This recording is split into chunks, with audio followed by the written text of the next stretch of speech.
કેમ છો વિદ્યાર્થી મિત્રો? આજે આપણે સ્વાધ્યાય 12.1 ની અંદર દાખલા નંબર 9 ગણીશું. અગાઉના વિડીયોની અંદર આપણે બધા દાખલા આપણે 1 થી 8 દાખલા આપણે અપલોડ કરી દીધા છે. તો વિદ્યાર્થી મિત્રો, આ આપણા દાખલા નંબર 9 ની રકમ આકૃતિમાં દર્શાવ્યા પ્રમાણે લાકડાના નળાકારમાંથી, તો પહેલા તો આપણે આકૃતિ દોરી દઈશું. આની એક નળાકાર દોરીશું.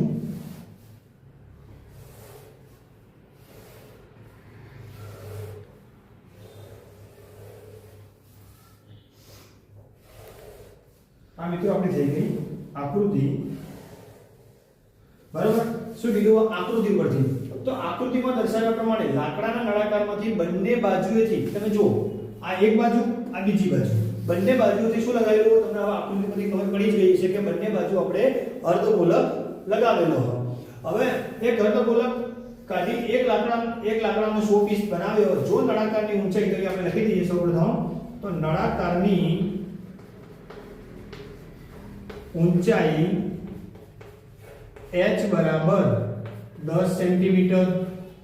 હવે આપણે અહીં દર્શાવી દઈએ, નળાકાર છે તો આપણે એની ઊંચાઈ અહીંયા દર્શાવી દઈએ 10 સેમી, એટલે તમને સમજવામાં એકદમ સરળ રહેશે. હોય અને પાયાની ત્રિજ્યા, તો અહીંયા આપણે લખીશું કે નળાકારની ત્રિજ્યા બરાબર નળાકારની સાથે બીજો આકાર કયો?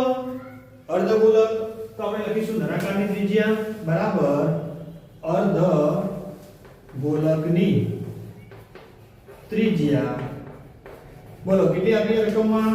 તો તમે કહેશો 3.5 સેન્ટીમીટર. હવે તો 100 પીસનું કુલ પૃષ્ઠફળ, તો દાખલો આપણો એકદમ ઈઝી બની ગયો. તો આપણે લખી દઈશું, આપણે સ્ટાર્ટ કરીએ. તો 100 પીસનું કુલ પૃષ્ઠફળ બરાબર, ચલો કયા બે આકાર હતા આપણી જોડે? તો તમે કહેશો નળાકાર. તો લખશું આપણે નળાકારની વક્ર સપાટીનું ક્ષેત્રફળ,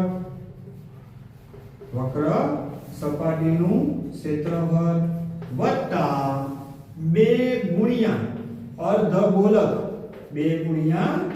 અર્ધગોલકની વક્ર સપાટીનું ક્ષેત્રફળ. હવે તમે કહેશો કે સર, અહીંયા તમે નળાકારની વક્ર સપાટીનું ક્ષેત્રફળ તમે લખ્યું, પણ અહીંયા 2 કેમ કર્યા? તો જો આકૃતિની અંદર તમને કમ્પ્લીટ દેખાયો કે 2 આપણી જોડે અર્ધગોલક, એક અર્ધગોલક આ રહ્યો અને બીજો અર્ધગોલક. એટલા માટે આપણે અહીંયા શું કર્યા? અહીંયા જે અર્ધગોલકની વક્ર સપાટીનું સૂત્ર આવશે એને તમે કેટલા વડે ગુણશો? 2 વડે. હવે બંનેના સૂત્રો આપણે અહીંયા લખી દઈશું. તો શું થશે આનું સૂત્ર? તો નળાકારની વક્ર સપાટીનું 2πrh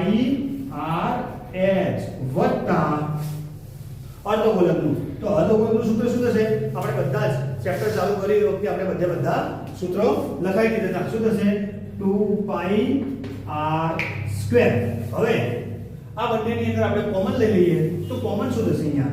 તો પહેલા તો અહીંયા 2, પછી અહીંયા પાઈ, અહીંયા પાઈ. તો શું કોમન થયું? પાઈ. અહીંયા r², એટલે અહીંયા r કોમન. હવે તમારી જોડે વધશે શું? તો તમે કહેશો અહીંયા સર h વધ્યો વત્તા 2r. કેમ 2r થયા? કારણ કે આ 2 તો આયા અને અહીંયા r કેટલા હતા તમારી જોડે? 2 હતા. એક r તમે અહીંયા કોમન લઈ લીધો એટલે આપણી જોડે બીજો r વધ્યો. ઓકે, કિંમત મૂકી દઈએ આપણે. તો 2 ગુણ્યા 22 આપણો r કેટલો છે? આપણે અહીંયા 3.5. પણ જો તમારે 3.5 ના લખવું હોય તો આપણે એવું કરીએ, અહીંયા 35 ભાગ્યા 10 કરી દઈએ. પછી અહીંયા h ની કિંમત કેટલી આવે? 10. તો અહીંયા લખીશું આપણે 10 વત્તા 2 ગુણ્યા, શું લખીશું અહીંયા? 2 ગુણ્યા ડાયરેક્ટ કરી દઈએ આપણે 3.5. હવે તમે કહેશો કે સાહેબ અહીંયા તમે 35 કર્યા, અહીંયા કેમ 3.5 કર્યા? તો એટલા માટે અહીંયા આપણે ઉડાડવા માટે શેનું પડે? અહીંયા આપણે ઉડાડવા નથી એટલા માટે. હવે આપણે એનું સાદુરૂપ આપી દઈએ. તો જોઈ લેજો, અહીંયા આના હવે પાડી દઈએ કે 7 પંચા શું થાય? 35. તો જો 7 7 ઉડી ગયા, નીચે 10 ના હવે પાડી દો. 5 દુ, તો અહીંયા 5, અહીંયા 5 જતા રહ્યા, અહીંયાથી 2, અહીંયાથી 2 જતા રહ્યા. શું વધ્યું તમારી જોડે? અહીંયા એકલા 22. હવે અહીંયા કૌંસમાં શું છે એનું સાદુરૂપ આપી દઈએ. તો જો 3.5 નો તમે અહીંયા 2 વડે ગુણશો એટલે શું થશે? 7. તો અહીંયા લખશું આપણે 10 વત્તા 7 10 ને 7 17 તો અહીંયા આપણે કરી શકાય 22 અને 17 તો મિત્રો તમે આ બંનેનો ગુણાકાર કરશો એટલે તમને શું મળી જશે જવાબ જો તમારે ગુણાકાર કરવો હોય રફમાં કરવો તો આપણે કરી શકાય તો આનો ગુણાકાર થશે 374 અહીંયા આપણે લખી દઈશું કે 22 ગુણ્યા 17 બરાબર 374 સેન્ટીમીટરનો વર્ગ તો છેલ્લે આપણે લખી શકાય કે 100 પીસનું કુલ પૃષ્ઠફળ 374 સેન્ટીમીટર સ્ક્વેર તો આપણો દાખલા નંબર 9 તૈયાર થઈ ગયો હવે આપણે આ સ્વાધ્યાય 12.1 ના 9 દાખલા આપણે અમારી YouTube ચેનલ ઉપર આપણે મૂકી દીધા છે હવે આપણે નવા વિડિયો સાથે સ્વાધ્યાય 12.2 માં ફરીથી મળીશું